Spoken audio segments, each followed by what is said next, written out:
नमस्कार साथियों, आप सभी का स्वागत है YB 2020 PYQ यूट्यूब चैनल पर। और इस क्लास में हम लोग चर्चा करेंगे दिशा वाली बुक, और जिसमें सारे सब्जेक्ट दिए गए हैं। PYQ इसमें होते हैं, आपको पता है। और इस क्लास में हम लोग चर्चा करने वाले हैं अपने साइंस के दूसरे चैप्टर की। साइंस का दूसरा चैप्टर है धातु, अधातु एवं प्रमुख यौगिक। तो इस संपूर्ण किताब का सॉल्यूशन जो है वो आपको करवा दिया गया है। लगभग कुछ टॉपिक शेष हैं, वो कंप्लीट करवा दिए जाएंगे जल्द ही। अपना पहला क्वेश्चन है, सर्वप्रथम मानव ने निम्नलिखित धातु का उपयोग किया।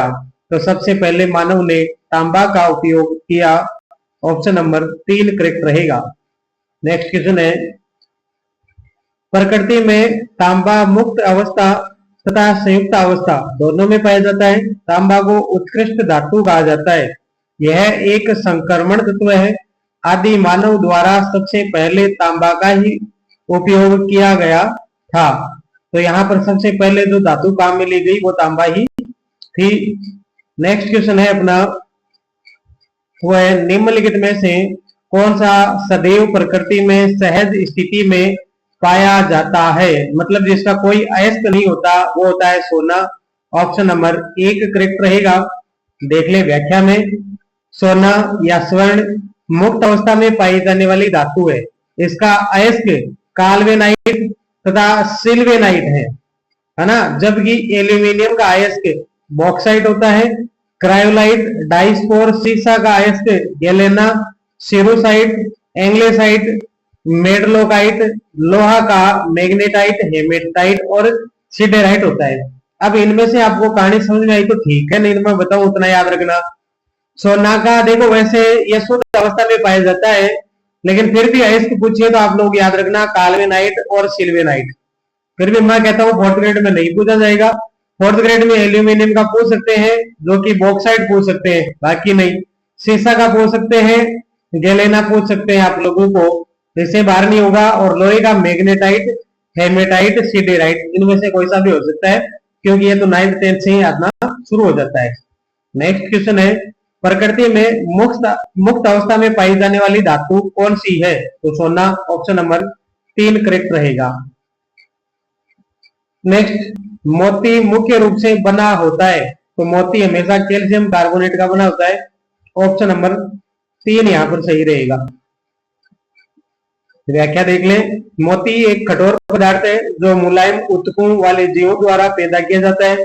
रासायनिक रूप से मोती सूक्ष्म क्रिस्टलीय रूप में कैल्शियम कार्बोनेट है, जो जीवों द्वारा सकेंद्रीय स्तरों में निक्षेप डिपोजिट करके बनाया जाता है।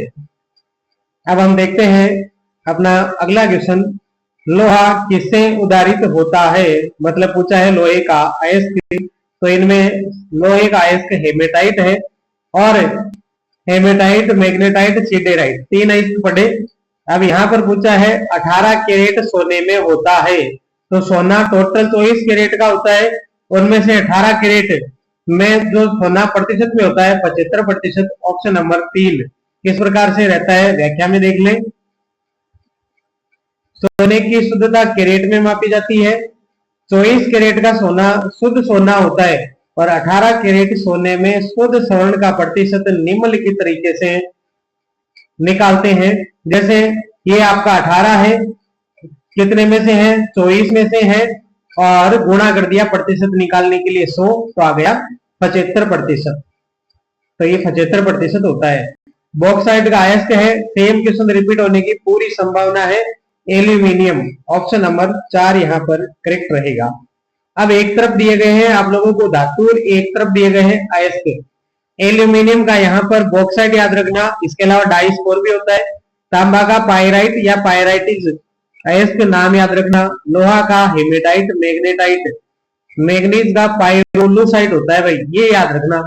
मैग्नीज का पूछा जाता है, और ये पायरोलूसाइट होता है। ऑप्शन नंबर क्या, क्वेश्चन बोलते बोलते आदत हो गई है, ऑप्शन नंबर वाली। मैग्नीज का पायरोलूसाइट, टिन का केसिटेराइट, निकल का पेरलेडाइट, है ना। निकल के बाद में जिंक का जिंक ब्लेंड। जिंक देखो, जिंक का जिंक ब्लेंड याद रखने में तो कोई समस्या है नहीं, लेकिन आप याद रखना कैलामीन जिंक का अयस्क है, कैलामीन जिंक का अयस्क है। शीशे का गैलेना अपने को याद है ही पहले से, और जेम्सोनाइट थोड़ा और देख लेना। पारा का सीनेबार होता है, पारा पूछे जाने की मेरे को संभावना ज्यादा लगती है इसमें, और ये सीनेबार होता है। और कैल्शियम का लाइमस्टोन और या चूना पत्थर जो है ये अपना अयस्क होता है कैल्शियम का। नेक्स्ट क्वेश्चन है, सबसे अधिक तन्य धातु है, तो तन्य धातु गोल्ड है। तन्यता कहते किसे है, व्याख्या में अच्छी तरह समझाया गया है, देख ले। तन्य पदार्थ वे पदार्थ होते हैं जिन्हें आसानी से किसी भी आकार में परिवर्तित किया जा सकता है तथा उनके पतले तार भी खींचे जा सकते हैं। मोटे तौर पर पतले तार खींचे जा सकने वाली धातु ही तन्य होती है, और वही तन्यता का गुण होता है। और सबसे ज्यादा तन्य धातु अपना सोना गोल्ड होता है, उसके बाद चांदी, तांबा, एल्यूमिनियम आदि आते हैं। नेक्स्ट है, अब देखो ये क्वेश्चन, ये भी थोड़ा रिपीट हो सकता है भाई। निम्न में से कौन सा यौगिक अम्लीय तथा क्षारकीय दोनों व्यवहार दर्शाता है? तो ये होता है आपका एल्यूमिनियम ऑक्साइड Al2O3। Al2O3 जो है होता है जो अम्लीय और क्षारीय दोनों प्रकार का व्यवहार दर्शाता है। क्वेश्चन है, व्याख्या है, कुछ धात्विक ऑक्साइड दोहरा व्यवहार करते हैं, वे अम्लीय तथा क्षारीय दोनों प्रकार के ऑक्साइड की विशेषताएं प्रदर्शित करते हैं। ऐसे ऑक्साइड को एम्फोटेरिक ऑक्साइड कहा जाता है। Al2O3 बोले तो एल्यूमिनियम ऑक्साइड इसका उदाहरण है। नेक्स्ट क्वेश्चन है आप लोगों का, वो है, उस धातु का नाम बताइए जो कमरे के तापमान पर द्रव्य अवस्था में पाई जाती है। तो वो तो एक ही है आप लोगों की, मरकरी। मरकरी है जो सामान्य तापमान पर कौन सी अवस्था में पाई जाती है? द्रव्य अवस्था में। और धातु है, यदि अधातु पूछता तो ब्रोमीन कर देते। नेक्स्ट इसकी व्याख्या देख ले। द्रव्य धातु मरकरी का उपयोग थर्मामीटर एवं बैरोमीटर में, सिंदूर बनाने में एवं अम्लगम बनाने में होता है। तो इसका उपयोग सामान्यतः किसमें? अम्लगम बनाने में होता है। पारे को सामान्यतः क्विक सिल्वर कहा जाता है। तो कौन सी धातु क्विक सिल्वर कहलाती है? पारा। इसकी परमाणु संख्या 80 है और द्रव्यमान संख्या 200 है। साइंस यदि आप लैब असिस्टेंट दे रहे हो तो देखना। यह चांदी जैसी सफेद धातु है, ये थोड़ा याद रख ले सामान्य जानकारी के लिए। चांदी जैसी सफेद धातु है जो कक्षा ताप पर द्रव्य अवस्था रूप में पाई जाती है। मरकरी का प्रमुख अयस्क सिनेबार होता है, ये अपन देख चुके हैं। नेक्स्ट क्वेश्चन है, निम्नलिखित में से कौन सा अधातु कमरे के तापमान पर द्रव अवस्था में पाया जाता है? तो वो ब्रोमीन होता है। धातु पूछता है तो पारा, और अधातु पूछा है तो ब्रोमीन। अब आप कमेंट करना कि कौन सी धातु हथेली पर रखते ही पिघल जाती है या द्रव अवस्था में आ जाती है, इसका आपको कमेंट करना है। व्याख्या, ब्रोमीन ही केवल ऐसी धातु है जो द्रव्य अवस्था में पाई जाती है।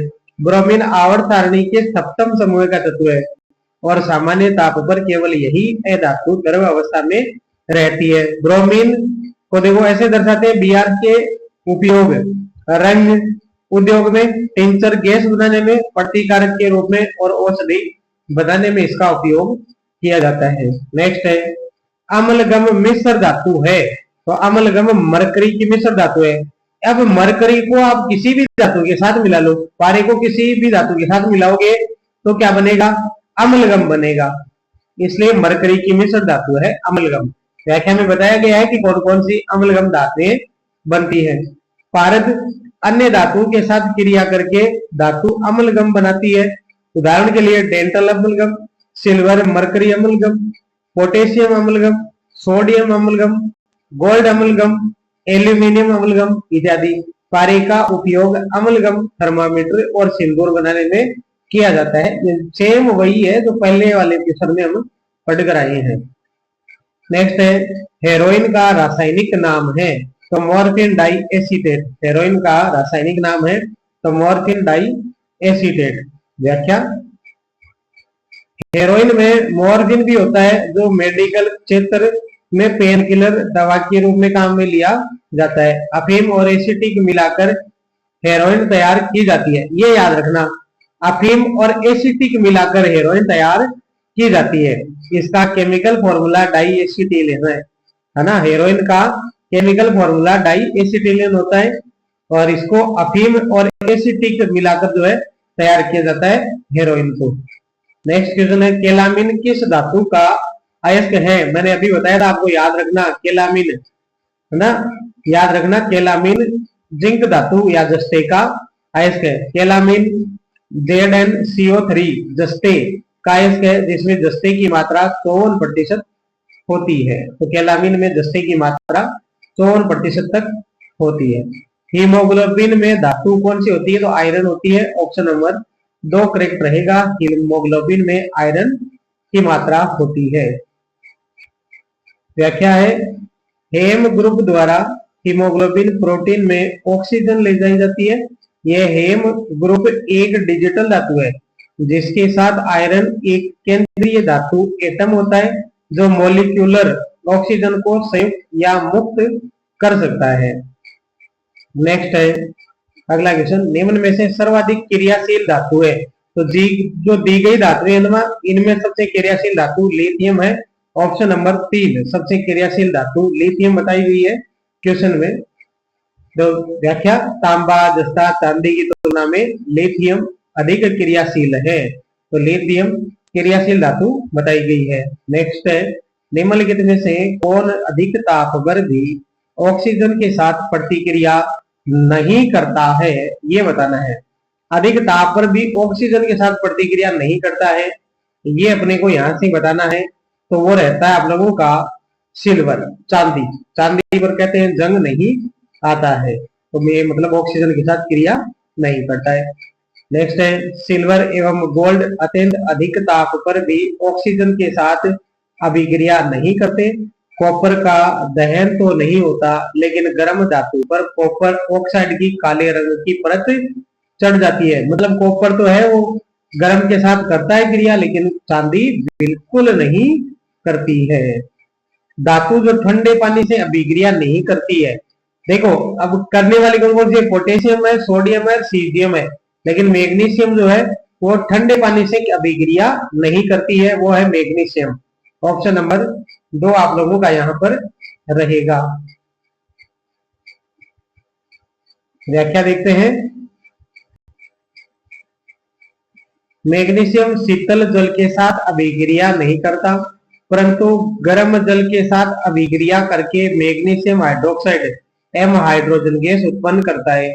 लोहा Fe, एल्यूमिनियम Al और जस्ता Za जैसी धातुएं ठंडे और गर्म जल से भी अभिक्रिया नहीं करती। ये ना तो ठंडे से करती है ना गर्म से। कौन? लोहा, एल्यूमिनियम और आपका जस्ता। जबकि भाप के साथ अभिक्रिया करके धातु ऑक्साइड और हाइड्रोजन बनाती है। ये वो धातुएं हैं जो गर्म और ठंडे के साथ नहीं करती लेकिन भाप के साथ अभिक्रिया करती है। नेक्स्ट है निम्नलिखित में से कौन सी धातु गर्म जल के साथ प्रतिक्रिया करती है एवं तैरना प्रारंभ कर देती है? तो वो है मैग्नीशियम। गर्म जल के साथ प्रतिक्रिया करती है और तैरना प्रारंभ कर देती है, वो है मैग्नीशियम। ऑप्शन नंबर 3 आप लोगों का करेक्ट रहेगा। व्याख्या है मैग्नीशियम सूत्र है Mg के उपयोग धातु का मिश्रण बनाने में, फ्लैश बल्ब बनाने में, थर्माइट वेल्डिंग बनाने में जो है मैग्नीशियम का उपयोग किया जाता है।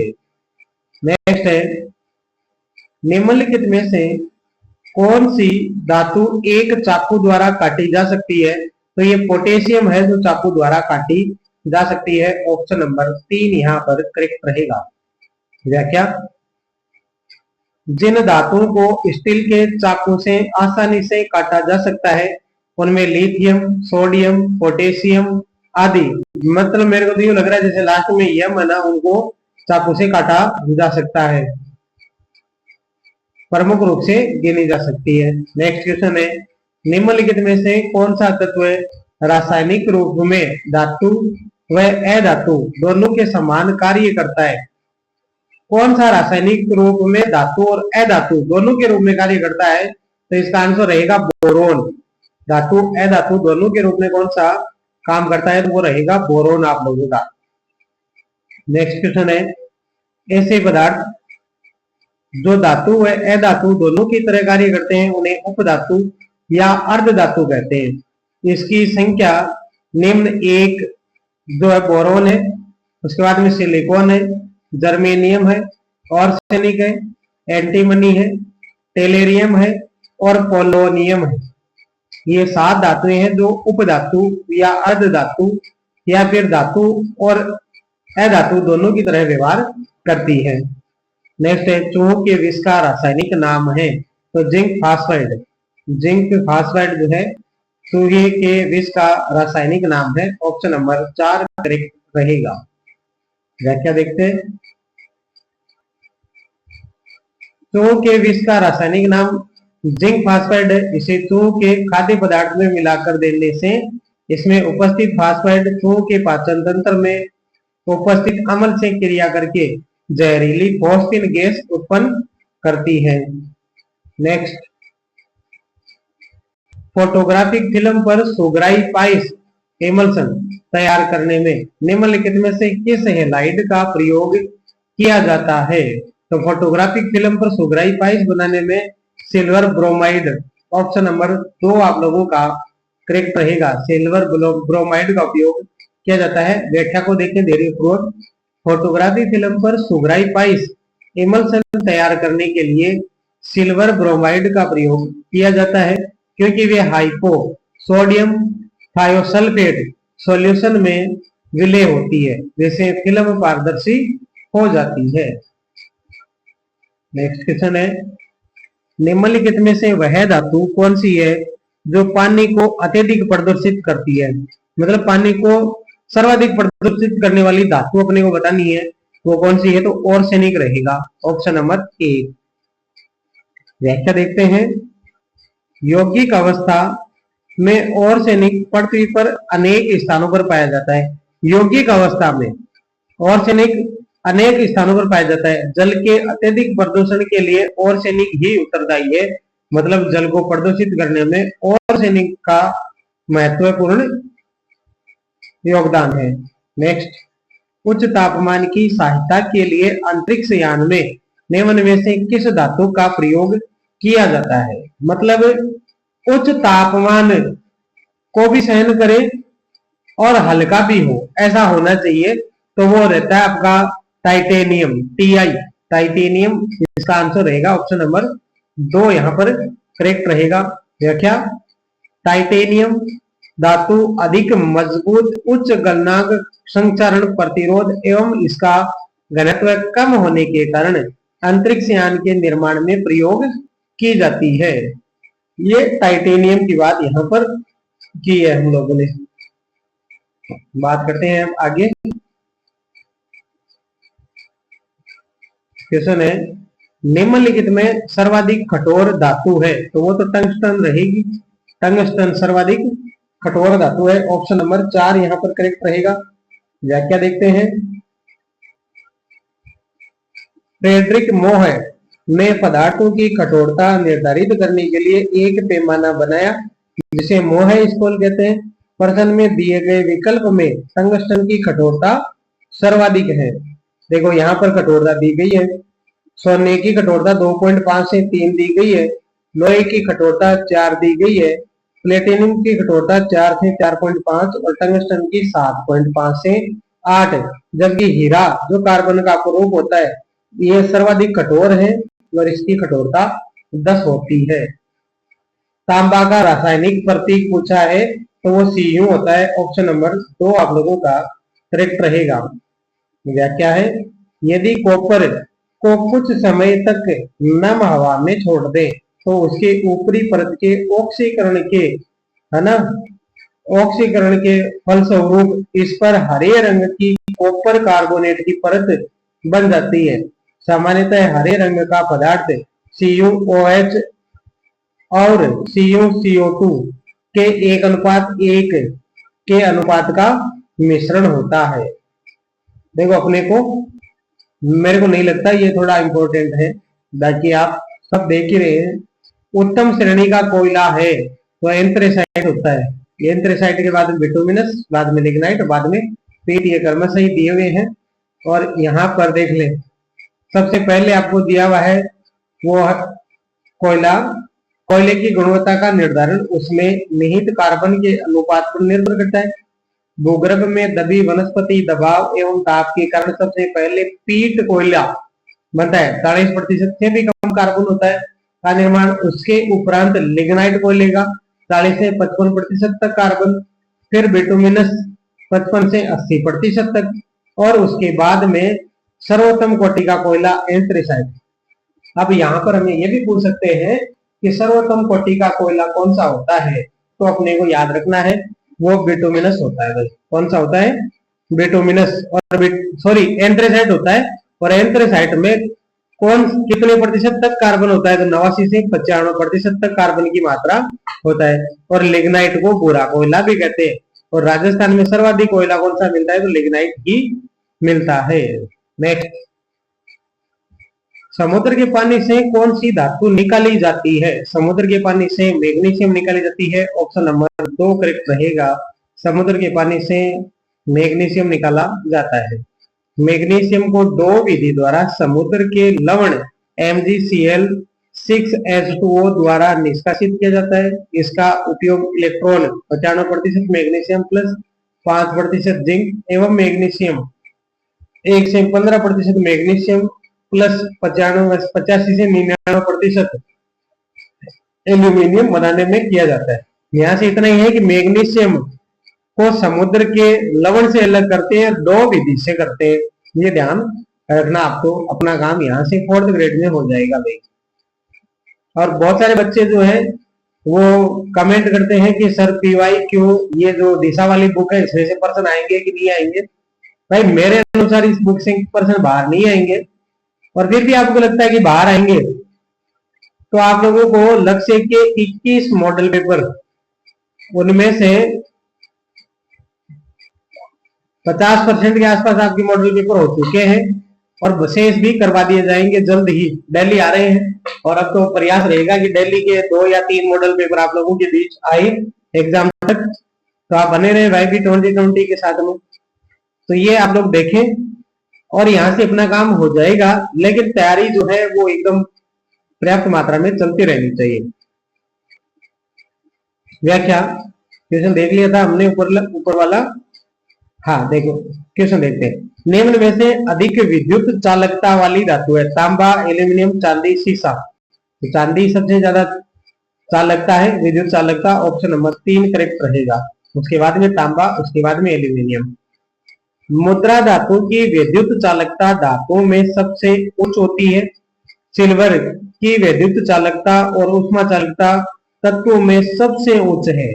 ये विद्युत और उष्मा दोनों की चालक है। विद्युत चालकता का क्रम चांदी, चांदी के बाद में तांबा, तांबा के बाद में एल्यूमिनियम और एल्यूमिनियम के बाद में इस्पात। इस्पात को स्टील बोलते हैं। इस्पात को क्या बोलते हैं? स्टील बोलते हैं। इसकी चालकता रहती है। नेक्स्ट, यदि किसी व्यक्ति को बंदूक की गोली लगने पर उसके शरीर से सभी गोलियां नहीं निकाली जाती तो निम्नलिखित में से किसके कारण उसके शरीर में जहर फैल जाता है? मतलब किसी व्यक्ति की गोली लगी और वो गोली शरीर में अधिक समय तक रुकी है, नहीं निकाली गई है बाहर, तो जहर किसके कारण फैलता है? वो होता है शीशे के कारण ये जहर फैलता है और फिर व्यक्ति दम तोड़ देता है। व्याख्या, यदि किसी व्यक्ति को बंदूक की गोली लगने पर उसके शरीर से सभी गोलियां नहीं निकाली जाती हैं तो शीशा की उपस्थिति के कारण उसके शरीर में जहर फैल जाता है। मतलब यहाँ से हम ये समझ सकते हैं कि शीशे का उपयोग बंदूक की गोली बनाने में किया जाता है।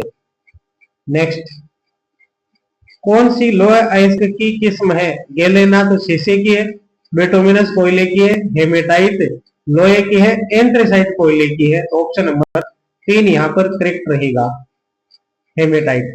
देखो व्याख्या, लोह अयस्क में लोहा प्रतिशत हेमेटाइट Fe2O3 70% लोहा होता है। Magnetite Fe3O4 72%। Limonite Fe2CO3 plus H2O मतलब जल की मात्रा होती है, इसमें 50 से 66% लोहा होता है।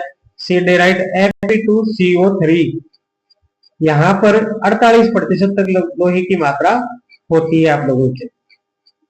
नेक्स्ट क्वेश्चन है, निम्न में से कौन सा धातु सबसे ज्यादा अभिक्रियाशील है? तो वो मैग्नीशियम है। ऑप्शन नंबर 1 आप लोगों का करेक्ट रहेगा। नेक्स्ट क्वेश्चन है, क्रियाशीलता के आधार पर धातु का क्रम अधिकता से कम की ओर। पोटेशियम जो है, यहां से याद रखना, पोटेशियम सबसे अधिक अभिक्रियाशील धातु है। पोटेशियम, पोटेशियम के बाद में sodium, magnesium, sodium, calcium, magnesium, 4 धातुएं ऊपर वाली याद रखनी है। Potassium, sodium, calcium, magnesium, potassium, sodium, calcium, magnesium. उसके बाद में सबसे कम अभिक्रियाशील जो धातु है वो गोल्ड की है। गोल्ड के बाद में सिल्वर की है, सिल्वर के बाद में पारे की है, पारे के बाद में तांबे की है। तो 4 ऊपर वाली, 4 नीचे वाली। 13 में से 8 तो याद होगी, बीच में 5 बची है ना। वो भी आप लोग देख लेना, यदि आप लोगों को लगे कि ये याद करना चाहिए तो आप कर लेना भाई। नेक्स्ट बढ़ते हैं अगले क्वेश्चन की ओर।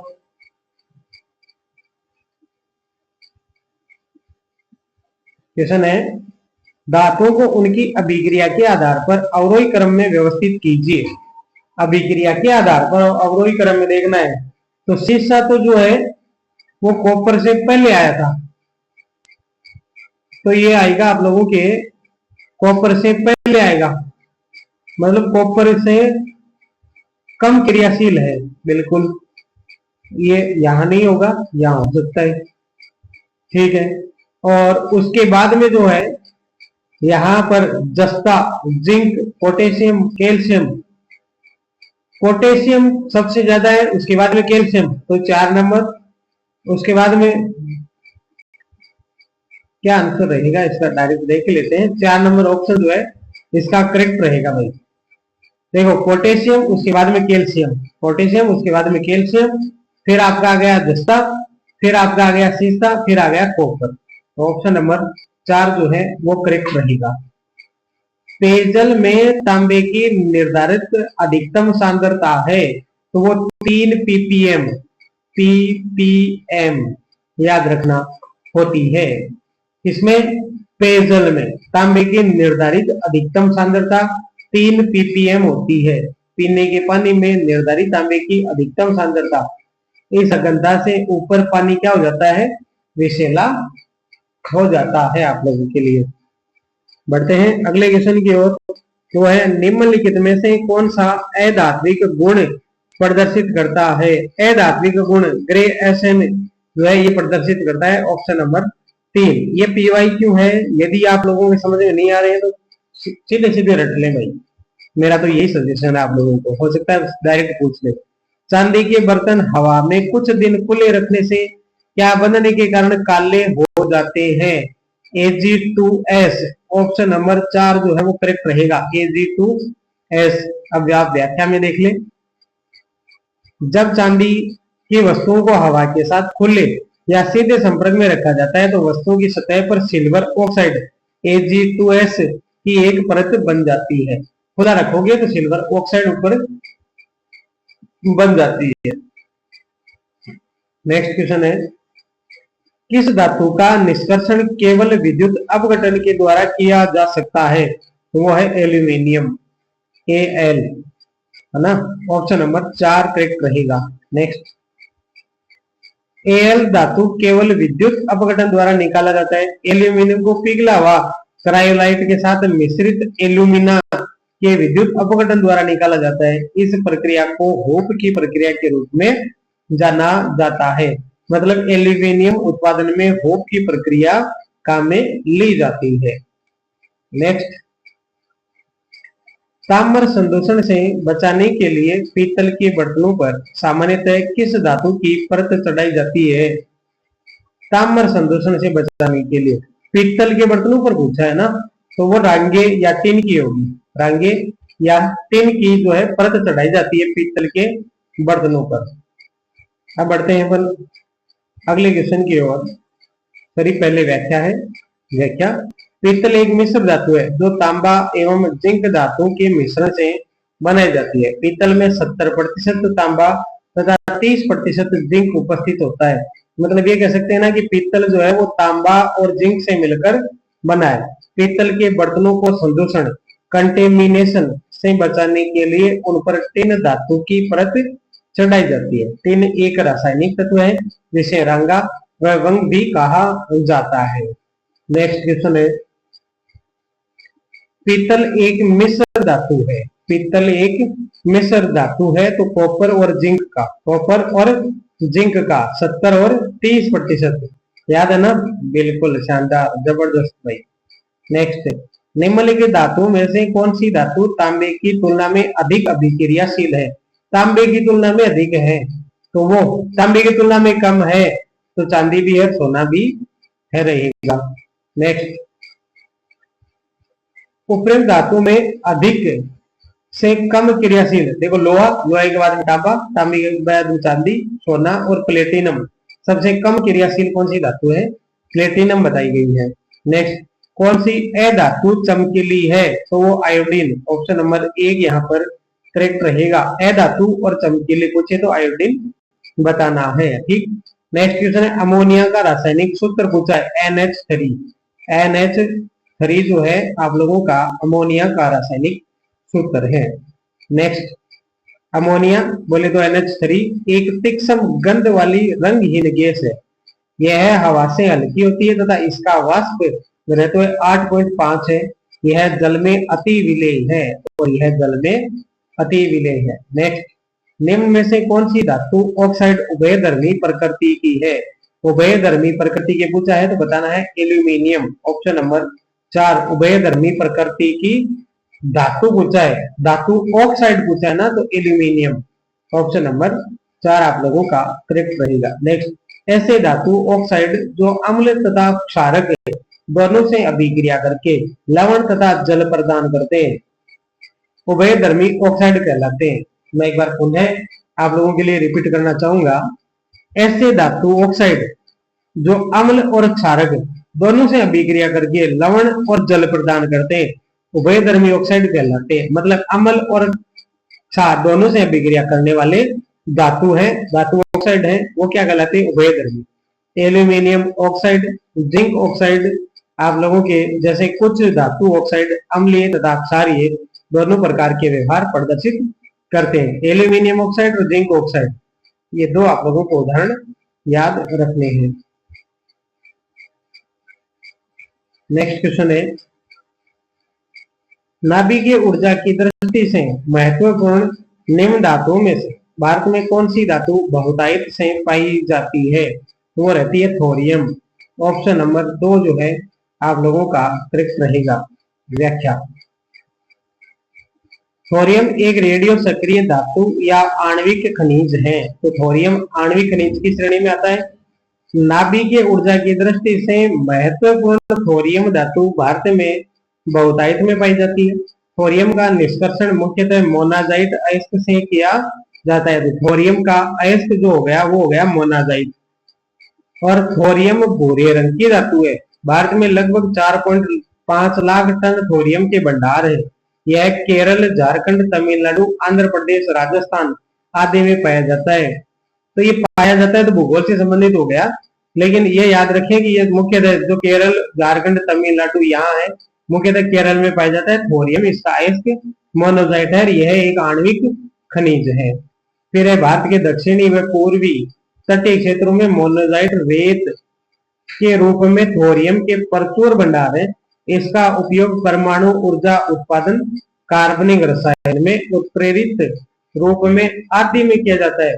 थोरियम की खोज 1828 ईस्वी में स्वीडिश रसायन शास्त्री जॉन्स जेकब बर्जिलियस ने की थी।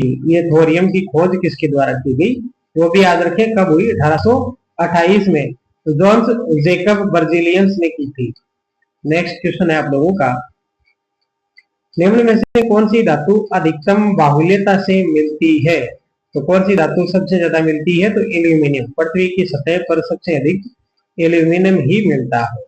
नेक्स्ट, पृथ्वी पर सबसे अधिक एल्यूमिनियम धातु मिलती है। पृथ्वी के भू प्रकृति में एल्यूमिनियम का कुल भार 8.13% है। पृथ्वी पर मतलब पृथ्वी की जो सतह है ना उस पर बोले तो भू प्रकृति ये दिया हुआ इस पर। नेक्स्ट, धातु जिसका उपयोग हीमोग्लोबिन के निर्माण में किया जाता है। Fe फेरस बोले तो लोहा। नेक्स्ट व्याख्या, हीमोग्लोबिन में आयरन फेरस धातु पाई जाती है। खून के लाल रंग के लिए भी हीमोग्लोबिन में पाए जाने वाले आयरन के कारण ही होता है। रक्त का लाल रंग हीमोग्लोबिन के कारण होता है, ये भी याद रखें।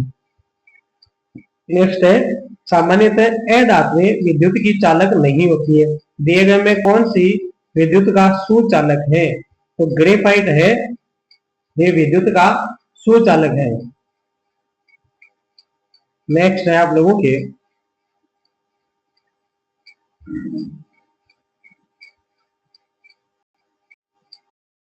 व्याख्या, ग्रेफाइट कार्बन का एक उपयोगी बहुरूप है। ग्रेफाइट में प्रत्येक कार्बन परमाणु 3 अन्य कार्बन परमाणु के साथ सहसंयोजी बंध द्वारा जुड़ा होता है। मतलब एक कार्बन परमाणु है, वो 3 अन्य कार्बन परमाणु से संयोजी बंध द्वारा जुड़ा होता है। प्रत्येक कार्बन परमाणु के बाहरी कक्ष में उपस्थित 4 इलेक्ट्रॉन में से 3 इलेक्ट्रॉन सहसंयोजी बंध बनाने में प्रयोग में लिए जाते हैं। किसमें? ग्रेफाइट में। तथा प्रत्येक कार्बन परमाणु में चौथा इलेक्ट्रॉन स्वतंत्र होता है, जो एक परमाणु से दूसरे परमाणु में स्थानांतरित हो सकता है। इसलिए ग्रेफाइट ऊष्मा और विद्युत दोनों का सुचालक होता है।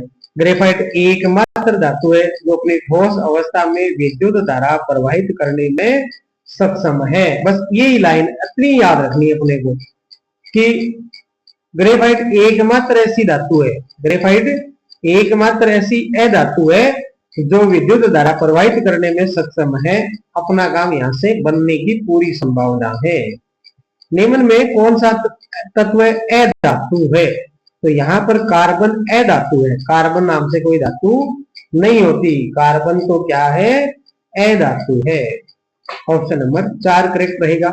व्याख्या, प्रमुख धातुएं कार्बन है, ऑक्सीजन है, हाइड्रोजन है, क्लोरीन है, हीलियम है, फास्फोरस है। ये गैसों के नाम है, न कि धातुओं के। नेक्स्ट, कौन सा अधातु खनिज है? कौन सा अधातु खनिज है? तो जिप्सम अधातु भी है और खनिज भी है। ऑप्शन नंबर 2 करेक्ट रहेगा। नेक्स्ट क्वेश्चन है, आमतौर पर पानी कीटाणु रहित करने के लिए किस अधातु का उपयोग किया जाता है? तो पानी को साफ करने के लिए क्लोरीन का उपयोग किया जाता है। ऑप्शन नंबर 1, पानी साफ करने के लिए क्लोरीन। नेक्स्ट, जल जनित रोगों की मुख्य वजह उसमें पाए जाने वाले कोलीफॉर्म बैक्टीरिया होता है। इसको नष्ट करने के लिए पानी में क्लोरीन मिलाया जाता है। क्लोरीन मिलाते हैं भाई जल साफ करने के लिए। नेक्स्ट क्वेश्चन है, अधातुओं के लिए सत्य है। अधातुओं के लिए क्या सत्य है बताना है। इनमें स्वतंत्र इलेक्ट्रॉन नहीं होते हैं, सत्य बताना है। इनमें चादर व तार बनाए जा सकते हैं। अधातुओं के नहीं, चादर तार नहीं बना सकते, 2 नंबर गलत हो जाएगा और 1 और 2 दोनों वैसे गलत हो गया। तो ये अपना ऑप्शन नंबर 1 यहाँ पर करेक्ट रहेगा।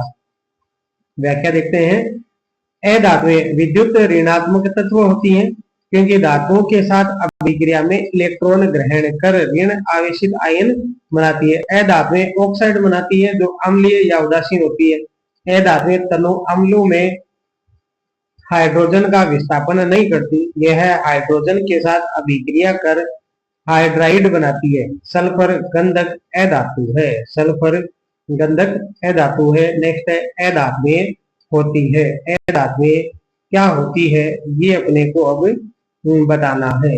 अधातुएं होती है तो अधातुएं जो है वो आप लोगों के इलेक्ट्रोनेगेटिव ऋण विद्युती होती है या ऋणावेशित होती है। ऑप्शन नंबर 4 करेक्ट रहेगा।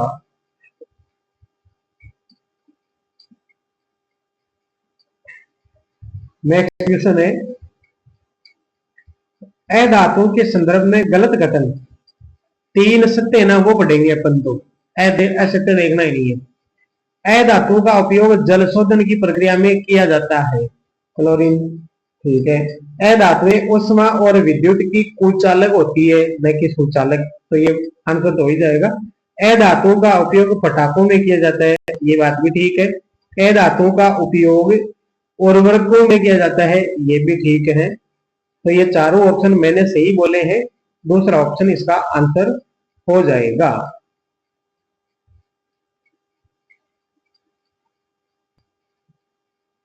यहां से पढ़ते हैं, देखो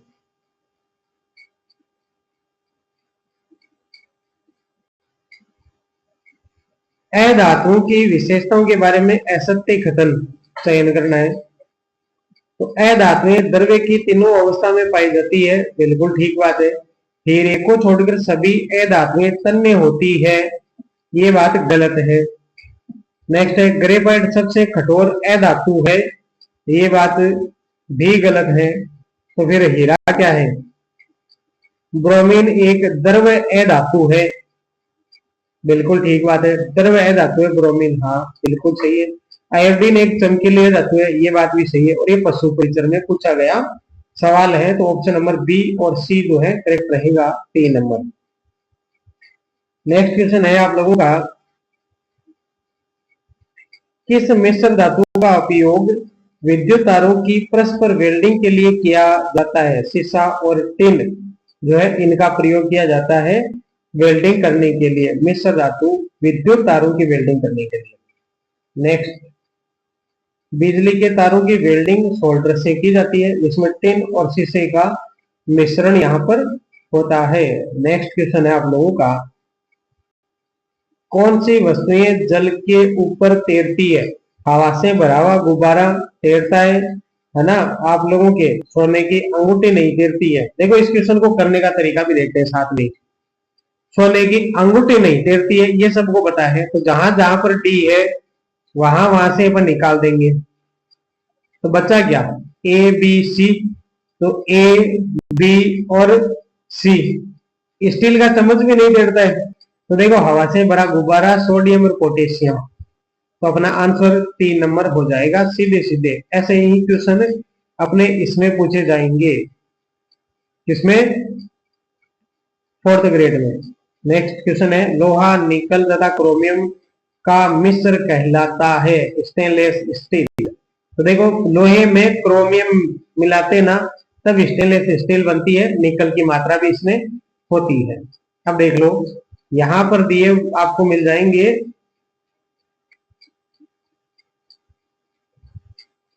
स्टेनलेस स्टील। स्टेनलेस स्टील में क्या होता है? तो लोहा और क्रोमियम, उसके बाद में कार्बन और निकेल होता है। पीतल में तांबा और जस्ता होता है। कांसा में तांबा और टिन होता है। जर्मन सिल्वर में तांबा, निकिल और जिंक होता है। रोल्ड गोल्ड में तांबा और एल्यूमिनियम होता है। फ्यूज तार में सीसा और टिन होता है। नाइक्रोम में निकिल और क्रोमियम होता है। टांका या सोल्डर में सीसा और टिन होता है। एलनिको में निकिल और एल्यूमिनियम और कोबाल्ट होता है। और भी देखते हैं आगे, ड्यूरेलियम में एल्यूमिनियम, मैग्नीशियम, तांबा, मैग्नीज होता है। मुद्रा धातु में तांबा, टिन, फास्फोरस होता है। गन मेटल में याद रखना तांबा, टिन और जस्ता होता है। मूंज मेटल में तांबा और जिंक होता है। रोज मेटल में बेरियम, लोहा और टिन होता है। ये आप लोगों को देखो जनरली पता है तो ठीक है, नहीं तो मैं जिन जिन के टिक लगा रहा हूं उनको आप देख लें। एक तो आप देख ले पीतल को, एक कांसा को, एक ये स्टेनलेस स्टील देख लेना आप, इन जितना इंपॉर्टेंट नहीं है। एक फ्यूज तार, सीसा और टिन याद रखना, ठीक है। 3 हो गए ना। फिर है आप लोगों के एक गन मेटल, गन मेटल ये भी ध्यान रखना। और इसके अलावा मैं 2 बताना चाहूंगा, जर्मन सिल्वर और रोल्ड गोल्ड, बस इतना याद रख लेना, आपका काम यहां से हो जाएगा। और यदि आप पूरे याद कर सकते हो या आराम से देख पा रहे हो तो देखो आराम से इसको। मिश्र धातु एवं संगठन का मिलान आप लोगों को यहाँ पर करना है। तो देखो कांसा में तांबा और टिन, पीतल में आप लोगों के जो है वो तांबा और जस्ता, जर्मन सिल्वर में जो है आप लोगों के तांबा और जस्ता और निकल, और मुद्रण धातु में टाइप धातु में सीसा, एंटीमनी और टिन। तो 4 3 2 1 ऑप्शन नंबर जो है 4 आप लोगों का करेक्ट हो जाएगा। नेक्स्ट क्वेश्चन, धातु का गुण नहीं है तो धातु का गुण नहीं है, धात्वें धावानिक होती है। गुण नहीं है, नहीं है पूछा है, होती है भाई धात्वें तो। अधिकांश धातुओं के गलनांक कम होते हैं, नहीं, अधिकांश धातुओं के गलनांक उच्च होते हैं। व्याख्या देख लें, धातुओं में चमक होती है तथा ये आघात वर्धनीय है, मतलब मेलेबिलिटी का गुण होता है। धात्वें तन्य, डक्टिलिटी, ध्वनिक, साउंडलेस एवं उष्मा तथा विद्युत की सुचालक होती है। धातुओं के ऑक्साइड क्षारीय प्रकृति के होते हैं। धातु जल से क्रिया करके धातु हाइड्रोक्साइड और हाइड्रोजन गैस उत्पन्न करते हैं। धातु अम्लों से क्रिया करके धातु लवण तथा हाइड्रोजन गैस देते हैं। कुछ धातु क्षारों के साथ क्रिया करके हाइड्रोजन गैस देते हैं। नेक्स्ट क्वेश्चन है, वे धातु जो कठोर सतह पर प्रहार करने से ध्वनि उत्पन्न करते हैं कहलाते हैं ध्वनिक। ऑप्शन नंबर 2 जो है करेक्ट रहेगा, पशु परिचर में पूछा गया सवाल है। तो ये मत सोचना कि ये आ नहीं सकता, आ सकता है भाई। निम्नलिखित में से कौन सा धातु का गुण नहीं है? द्युति, चमक या हीन। ऑप्शन नंबर 1 जो है आप लोगों का करेक्ट रहेगा। देखो नेक्स्ट, कुछ धातुएं जल में डूब जाती है क्योंकि उनका घनत्व जल से क्या होता है? अधिक। ऑप्शन नंबर 1 करेक्ट रहेगा। सीटी 10+2 में पूछा गया है, जब किसी धातु को पानी में डुबाया जाता है तब उसके द्वारा विस्थापित द्रव्य का भार धातु के भार से कम होता है, इसलिए वह पानी में डूब जाता है। एनोडीकरण किसे कहते हैं ये बताना है। ऑप्शन नंबर जो है 2 रहेगा। धातु सतह पर मोटी ऑक्साइड की परत निर्मित करना, धातु की सतह पर ऑक्साइड की परत निर्मित करना एनोडीकरण कहलाता है। ये याद रखना, ऑप्शन नंबर 2 करेक्ट रहेगा। नेक्स्ट क्वेश्चन है, सूची 1 के साथ सूची 2 को मिलान करना है। पशु परिचर में पूछा गया है। एक तो स्टेनलेस स्टील मिश्र धातु है। सवर्ण जो है वो आप लोगों की कैसी रहेगी? ए में 3 आ रहा है तो ये नहीं आएगा। अब ए में 3 आ रहा है तो बी में 4 आ रहा है। सवर्ण एक्रिय धातु है। सल्फ मैग्नीशियम, और यहाँ पर फिर क्या दे रखा है आप लोगों के? इसका आंसर जो है वो ऑप्शन नंबर 3 सल्फर अधातु है और मैग्नीशियम आप लोगों की क्या रहेगी? धातु रहेगी। स्टेनलेस स्टील मिश्र धातु है, सवर्ण एक्रिय धातु है। तो ऑप्शन नंबर 3 यहाँ पर करेक्ट हो जाएगा। नेक्स्ट क्वेश्चन है आप लोगों का, वो है धातु और विशेषता को सुमेलित करना है। पारा धातु है और द्रव अवस्था में होता है। आयोडीन एकमात्र चमकदार है धातु, जूनियर अकाउंटेंट में पूछा गया है। हीरा कठोरतम प्राकृतिक धातु है और ग्रेफाइट एक है धातु जो विद्युत का चालक है। ये आप लोगों का रहेगा। और ये इसी के साथ अपना जो है ये क्लास कंप्लीट होती है। अगली क्लास रहेगी प्रकाश का परावर्तन एवं नियम, और क्लास नंबर ये 3 रहेगी साइंस की। यदि आप लक्ष्य वाले मॉडल पेपर देख रहे हो तो अच्छी बात है, वरना आप उसे चूक जाओगे। लक्ष्य के 21 मॉडल पेपर करवा रहा हूँ, फिर उसके बाद में चेटक के 15 मॉडल पेपर है वो करवाऊंगा, फिर धाबाई के 10 मॉडल पेपर है वो करवाऊंगा। कुल मिलाकर 45 मॉडल पेपर करवाऊंगा, उन बने रहे। इसके अलावा जितनी भी दिशा वाली बुक्स हैं और उनके PYQ बुक फॉर्मेट में करवाऊंगा। मैं PPT लेकर आता हूँ, आप लोग बोलते हो सर PPT से नहीं पढ़ना है हमें बुक फॉर्मेट से कराओ, तो मैं उन सारों के जो है आप लोगों को PYQ करवाऊंगा ओनली। देखो थ्योरी अपन यहाँ पढ़ रहे हैं, लेकिन मैं चाहता हूँ कि PYQ सारे लगाएं। तो PYQ सारे लगाने हैं ना, तो फिर अपने को दिशा बुक से बेस्ट ऑप्शन कोई दिखता नहीं है, तो मैं उसी के ओनली PYQ करवाऊंगा। उसमें थ्योरी नहीं होगी, केवल PYQ होंगे। और यहाँ पर अपन थ्योरी सब कुछ कर रहे हैं। तो मिलते हैं अगली क्लास में, तब तक के लिए धन्यवाद। जय हिंद, राम राम।